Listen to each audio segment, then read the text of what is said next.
السلام علیکم ورحمۃ اللہ وبرکاتہ نحمده ونصلی علی رسوله الکریم اما بعد اعوذ باللہ من الشیطان الرجیم بسم اللہ الرحمن الرحیم رب اشرح لي صدری ويسر لي امری واحلل عقدۃ من لسانی یفقهوا قولی رب یسر ولا تعسر وتمم الخیر رب زدنی علما رب زدنی علما رب زدنی علما۔ الحمدللہ، اللہ کا شکر ہے میں خیریت ہوں اور انشاءاللہ امید کرتا ہوں کہ آپ سب بھی خیریت سے ہوں گے، اور اگر ہمارے کوئی بھائی یا بہن میں سے کوئی کسی بیماری یا پریشانی میں مبتلا ہے تو ہم ان کے لیے دعا کرتے ہیں کہ اللہ انہیں شفائے کاملہ اور ناصلہ اور انہیں ان کی بیماریوں سے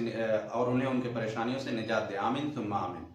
میرے دوستوں اور بھائیوں، میں آج آپ حضرات کے سامنے ایک واقعہ لے کر آیا ہوں، جس واقعہ کے بارے میں اللہ تبارک و تعالیٰ نے اپنے کلام مجید کے اندر پارہ 3 سورہ بقرہ کے آیت نمبر 259 259 میں نقشہ کھینچا ہے۔ تو آئیے پہلے ہم اس آیت کو دیکھتے ہیں اور پھر اس کا ترجمہ کرتے ہیں، اس واقعہ کے بارے میں جانتے ہیں۔ بسم اللہ الرحمن الرحیم او کالذی مر علی قریۃ وہی خاویۃ علی عروشها قال ان یحیی هذه اللہ بعد موتها فاماته اللہ 100 عام ثم بعثه قال كم لبثت قال لبثت یوما او بعد یوم قال بل لبثت 100 عام فانظر الى طعامك وشرابك لم يتسنه وانظر الى حمارك ولنجعلك آية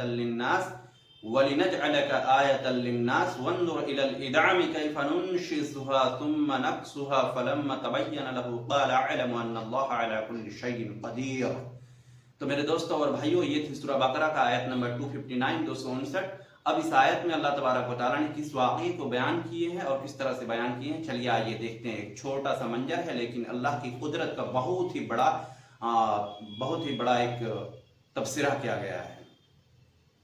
تو آئیے دیکھتے ہیں۔ اس آیت میں ایکچولی تفسیر ابن کثیر میں بیان کرتے ہیں کہ حضرت عزیر علیہ السلام کے بارے میں یہ واقعہ ہے۔ خیر چلیے جو بھی ہے، لیکن کلام مجید میں یہ واقعہ ہے تو definitely we have to believe in this story. آیت میں ہے کہ ایک شخص، یعنی آپ کہہ سکتے ہیں عزیر علیہ السلام،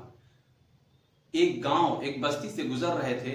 تو انہوں نے دیکھا کہ یہ بستی پورے کے پورے اجڑا پڑا ہوا ہے، یعنی کہ ساری چھتیں گری پڑی تھی اور بستی ختم تھی۔ ان کو ایسا لگا کہ یہ بستی اتنی اچھی خاصی بستی، ایک مضبوط سویلائزڈ بستی جو ٹوٹی پڑی ہے، اس طرح سے نست نابود ہو رکھی ہے، تو اللہ تبارک و تعالیٰ اسے قال ان یحیی هذه اللہ بعد موتها، کہ اللہ تبارک و تعالیٰ اس کی موت کے بعد اسے پھر سے کیسے زندہ کرے گا۔ جب اس کے من میں یہ خیال آیا، اس طرح کے تھاٹس اس کے دماغ میں پیدا ہوا، تو اللہ تبارک و تعالیٰ نے اسی وقت اس کو وہیں پہ موت دے دی، اور پھر اللہ تبارک و تعالیٰ نے بعد موتها فاماته اللہ 100 عام ثم بعثه،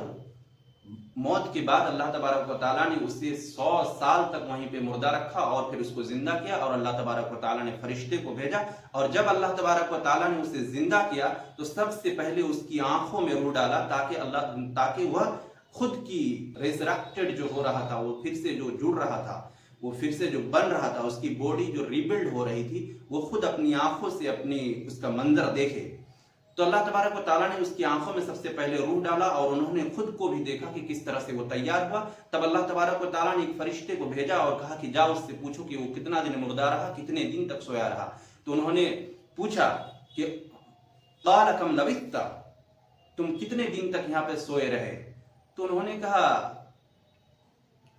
قال لبثت یوما او بعد یوم، ایک دن یا ایک دن سے کم۔ اس وقت وہ شخص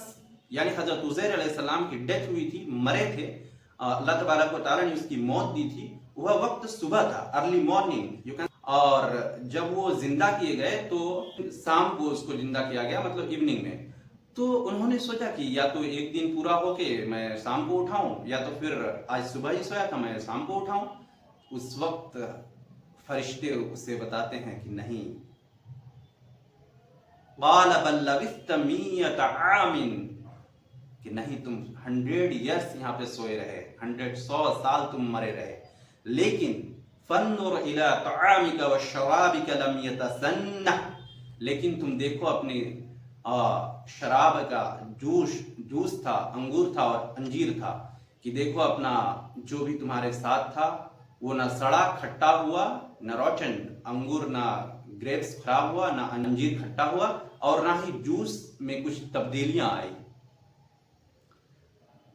اور پھر فرمایا